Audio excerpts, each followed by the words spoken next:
आप लोगों ने हमारा कमेंट सेक्शन स्पैम कर दिया कि डीसी वर्सेस एमआई करो, डीसी वर्सेस एमआई करो, तो ये डीसी वर्सेस एमआई है और ऐसे ही आप स्पैम करते रहा करो।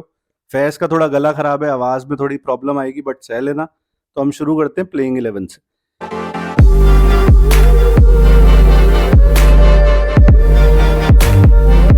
एक तरफ केएल राहुल जेएफएम, एक तरफ विल जैक्स और रोहित शर्मा। सीधा सीधा केएल राहुल और रोहित शर्मा को कंपेयर करा जा सकता है, किसकी तरफ दें वोट? भाई बड़ा मुश्किल है, लेकिन कहीं ना कहीं केएल राहुल की तरफ मेरा झुकाव है। ऐसा मैं इसलिए कह रहा हूँ, केएल राहुल का हालिया सीजन 2-3 सीजन बढ़िया नहीं आए, लेकिन इससे पहले लगातार 400 रन मारते थे। स्ट्राइक रेट भी रोहित शर्मा से बेहतर है, एवरेज भी रोहित शर्मा से बेहतर है। As a batsman KL Rahul overall बेहतर है। जरूर रोहित शर्मा ने 5 टाइटल जितवाए हैं, लेकिन एज अ बैट्समैन इतना मेजर कंट्रीब्यूशन कभी नहीं रहा। ये सिर्फ आईपीएल की बात हो रही है, जस्ट टू बी क्लियर, और क्लियर ही है भाई, जब आईपीएल कंपैरिजन वीडियो है। हाँ, 5 टाइटल जीते हैं और लिमिटेड ओवर्स का लेजेंड है वो, हमारे दोनों के हिसाब से हमारे, लेकिन वो चीज आईपीएल में उतनी रेप्लिकेट नहीं हुई। ओजी है आईपीएल का, बट यार परफॉर्मेंसेज ही नहीं है उस हिसाब की। 30 से भी नीचे का एवरेज, 131 का स्ट्राइक रेट और 200। वेराज केएल 2-3 सीजन बुरे आने के बाद भी 45 प्लस का एवरेज आईपीएल में, 400 हैं और रन्स भी बहुत हैं, और स्ट्राइक रेट भी रोहित शर्मा से बेटर है।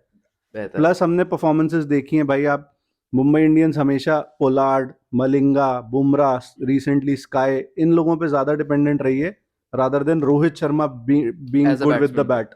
बिल्कुल। तो ये आपको देना पड़ेगा। 1-0 कर देते हैं। अब शायद आप लोगों को, कई लोगों को बुरा लग सकता है, बट रियलिटी यही है। और कहीं ना कहीं वो बायस भी आ जाता है कि ऑफ लेट रोहित शर्मा नहीं चल रहे, केएल राहुल चल रहे हैं, बट उस बायस से बाहर निकल के भी आंसर यही है, तभी बिल्कुल हमने स्टैट्स की ट्रांसपेरेंसी आपके आगे रखी। बट अब चलते हैं जेएफएम वर्सेस विल जैक्स। भाई सीधा सीधा एक ही आंसर है, जेएफएम। बिल्कुल, मुकाबला ज्यादा नहीं है। एक खिलाड़ी जेएफएम का 234 का स्ट्राइक रेट भाई, और सैंपल साइज ऐसा नहीं 1 या 2 मैच हाँ, लगातार करा। डीसी को सिंगल हैंडेडली कह सकते हैं स्टब्स, और जेएफएम ने अपने कंधों पर लेकर आगे चलेगा तो। कैरी करा है पिछले सीजन। और ऋषभ पंत जरूर थे, हाँ ये मैं बोलूंगा। और विल जैक्स 100 आया, लेकिन अभी भी वो मुझे लगता है जेएफएम से तो पीछे ही है। भाई आरसीबी ने फिर भी वर्दी नहीं समझा कि आरटीएम करेक्ट। मार दें या रिटेन कर लें। मतलब विल जैक्स बहुत बढ़िया प्लेयर है, कोई दिक्कत नहीं है उसमें, बट जेएफएम के आगे बहुत फीका दिखता है। इम्पैक्ट ले लो, स्टैट्स ले लो, कुछ भी ले लो, जेएफएम रन अवे विनर है इस चीज का। 2-0। विल जैक्स थोड़ी बहुत बॉलिंग ऑफर कर देता है, बट मुंबई की बॉलिंग देखोगे तो जरूरत है नहीं उनको बॉलिंग बिल्कुल की, विल जैक्स की बॉलिंग की। 2-0 हो जाता है। अब 3 पे आ जाओ। 3 पे तिलक वर्मा वर्सेस अभिषेक पोरेल है, इसको 2-1 ही कर देते हैं, बेस्ट रहेगा। सही क्योंकि बात है। तिलक वर्मा एक एस्टैब्लिश स्टार है भाई, 200 लगातार कर दी टी20 आईज में, और वैसे भी टी20 आई में वो एक परमानेंट मेंबर बनता जा रहा है। वेराज Abhishek Sharma, Abhishek Abhishek Porel Porel sorry, again a youngster with a lot of potential, लेकिन अभी भी आप तिलक वर्मा से कंपेयर नहीं कर सकते अभी उसको, भी न्यूबी ही है, कह सकते कह हैं। सकते हैं। 2-1 कर दो। बिल्कुल। अब सूर्या वर्सेस जो मर्जी ले आओ, चाहे आप स्टब्स को घुसा दो, चाहे आप हैरी ब्रुक घुसा दो, आपको देना सूर्या को ही पड़ेगा। करेक्ट। तो इसके अंदर भी आई थिंक कोई एक्सप्लेनेशन का पॉइंट तो नहीं है। बिल्कुल नहीं है। सूर्या इस समय बेस्ट सूर्य का एक ही कंपैरिजन है, क्लासन। बस। और बिल्कुल। वो क्या होगा देखना, वो वीडियो आएगा। तो 2-2 हो गया। अब हार्दिक पांड्या वर्सेस स्टब्स होगा। हालांकि एक ऑलराउंडर है और एक बैट्समैन की कैपेसिटी में खेलता है, बट नीचे ऑलराउंडर है हमारे पास कंपेयर करने के लिए वैसे भी। लेकिन फिर भी हमारा ये मानना है जो उस पोजीशन पे पोजीशन खेलेगा। टू पोजीशन ही है, तो उस हिसाब से हार्दिक पांड्या ही है। बिल्कुल कोई सवाल नहीं है, एमवीपी। स्टब्स एकदम एक नंबर बैट्समैन है, और मैं तो बार बार, हम कितनी तारीफ कर चुके हैं कि भाई वर्ल्ड कप के फाइनल में भी अच्छा खेला। पिछले सीजन दिल्ली को 200 के लगभग 200 का स्ट्राइक रेट से 400 का सीजन देके गया है।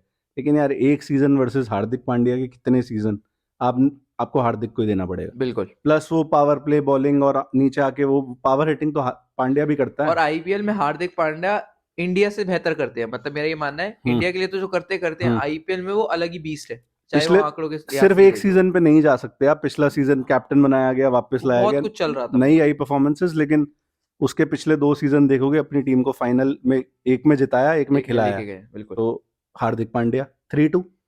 अब आ जाओ 6 पे रॉबिन मिंस समझ लेते हैं एक तरफ, और एक तरफ ले आओ आशुतोष शर्मा को। तो 3-3 कर दो इसको, आशुतोष शर्मा ले जाते हैं बैटर। बिल्कुल। और हम रॉबिन मिंस के एंड पे ये सही नहीं होगा कि रॉबिन मिंस कभी आईपीएल नहीं खेले हैं, लेकिन वही है, अगर खेलेंगे तो आशुतोष शर्मा के सामने ही उनका कंपैरिजन बनता है। बिल्कुल। आशुतोष शर्मा एक सीजन हमने देखा है, कमाल का सीजन रहा। हम हैरान थे पंजाब ने रिटेन नहीं करा, सही है। लेकिन आशुतोष ही जीतते हैं। यार आप चाहे नमन धीर को ले आओ इस इक्वेशन में तो भी आशुतोष ही लेके जाएगा ये बैटल, तो जो मर्जी कर लो 3-3 है स्कोर। अब अक्षर पटेल वर्सेस मिचेल सैंडनर कर लेते हैं, सिमिलर प्रोफाइल के प्लेयर हो गए दो, इसका भी एक ही विनर है। यस, इसमें कोई ऐसा ना क्लोज कॉल नहीं आ रहे ज्यादा इस मैचअप में, तो अक्षर पटेल विनर है, इसका क्लियर विनर है बिल्कुल। मेरे ख्याल से। सैंटनर आईपीएल में तो खुद ही बोल देगा कि अक्षर पटेल, सैंटनर और इंटरनेशनल सीन एक अलग ही बीस्ट है। आईपीएल में उतने चांसेस ही नहीं मिले, जितने मिले ठीक किया है उसने। और अक्षर पटेल का वही है कि जितने मिले उन्होंने और बेहतर ही करा है। मतलब अक्षर पटेल एज अ प्लेयर का स्टॉक बहुत ज्यादा बड़ा है भाई 2020 के बाद से। सही, करेक्ट। सैंटनर अगेन बहुत बढ़िया है इंटरनेशनल स्टेज पे, और ये टीम ऐसी है जो उसमें से पोटेंशियल निकलवा भी लेगी, बट अभी ऑन पेपर अक्षर पटेल ही लेके जाएगा ये वोट। बिल्कुल। 4-3। अब भाई गजनफर खेलेगा ही मान लेते हैं, उसका सीधा सीधा कंपैरिजन बनता है कुलदीप यादव से। अगेन गजनफर आईपीएल नहीं खेला हुआ और रिलेटिवली न्यू ही है, हाँ, यही साल में आया है, डेब्यू वगैरह किया बिल्कुल। उसने।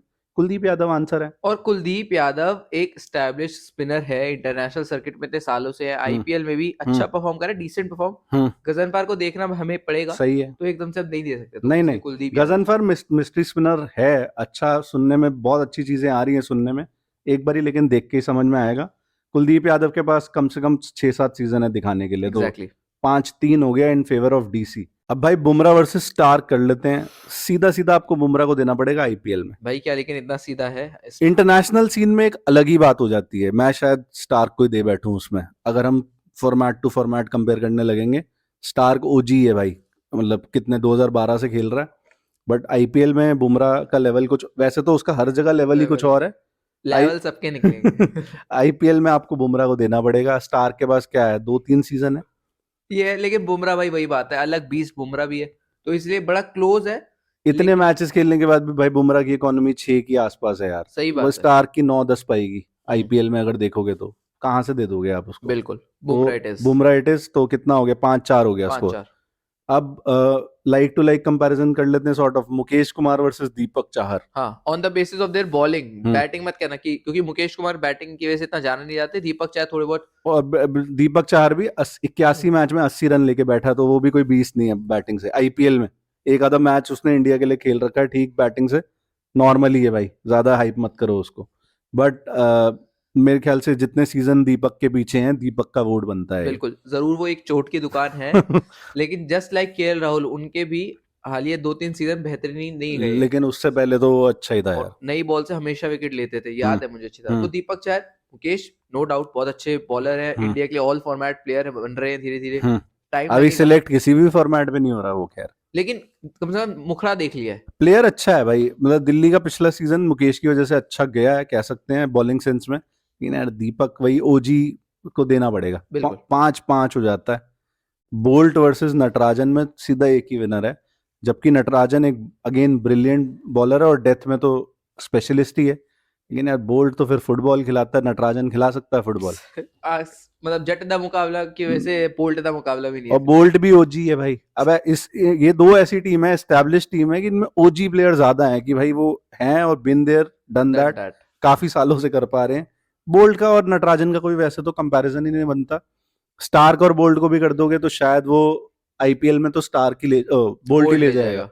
तो ठीक है, premium bowler versus premium bowler उधर हो गया, नटराजन वर्सेस बोल्ट में बोल्ट को दो। 6-5 हो जाता है मुंबई के फेवर में। दिल्ली को क्या बचा सकता है अभी, impact player. Impact player batting से दिल्ली के पास रिजवी है, समीर रिजवी, इनके पास नमन धीर है, तो भाई कौन रिसेंट फॉर्म देखोगे रिजवी की, तोड़ रहा है, 200 रन भी बनाए हैं अभी ऑफ लेट।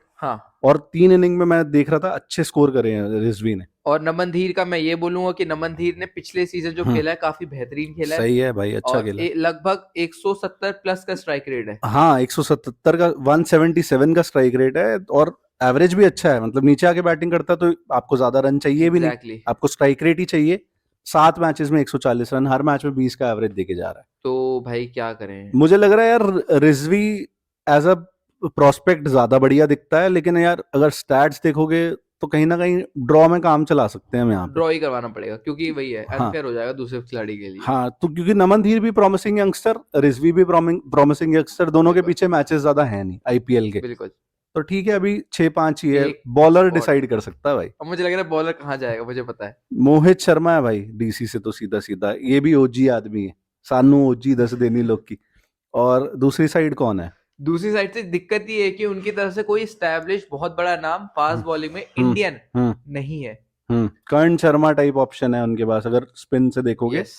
और एज सच पेसर कोई मतलब वही है कि न्यू भी होगा, कोई न्यू भी होगा टोटली। तो जो मर्जी आ जाए सामने मोहित शर्मा ही जीतेंगे। सिंस हमने गजनफर और सैंटनर और जैक्स और वो खिला दिए बोल्ट तो फॉरेन ऑप्शन बचा नहीं। टोपली आ जाता तो शायद कोई कंपटीशन बचता भी, तो भी शायद मोहित ही ले जाता। बट अभी तो मोहित रनअवे विनर है बिल्कुल। तो इन टीम्स का अगेन जो लोगों को बिल्कुल पसंद नहीं आता हो गया टाई। तो 6-6 दोनों पावर हाउस टीम है लेकिन एक दूसरे से बेटर नहीं बन पा रही है ऑन पेपर एटलीस्ट। बिल्कुल। जो 11 है आगे स्क्वाड डेप्थ वाला सीन नहीं है इसमें। आप लोगों का कुछ और व्यूज हैं, कोई और कंपैरिजन में हम गलती कर गए हो आपके हिसाब से? हमारे हिसाब से तो हम ठीक हैं, तो आप बता सकते हो मैं कमेंट्स में। Thank you so much for watching.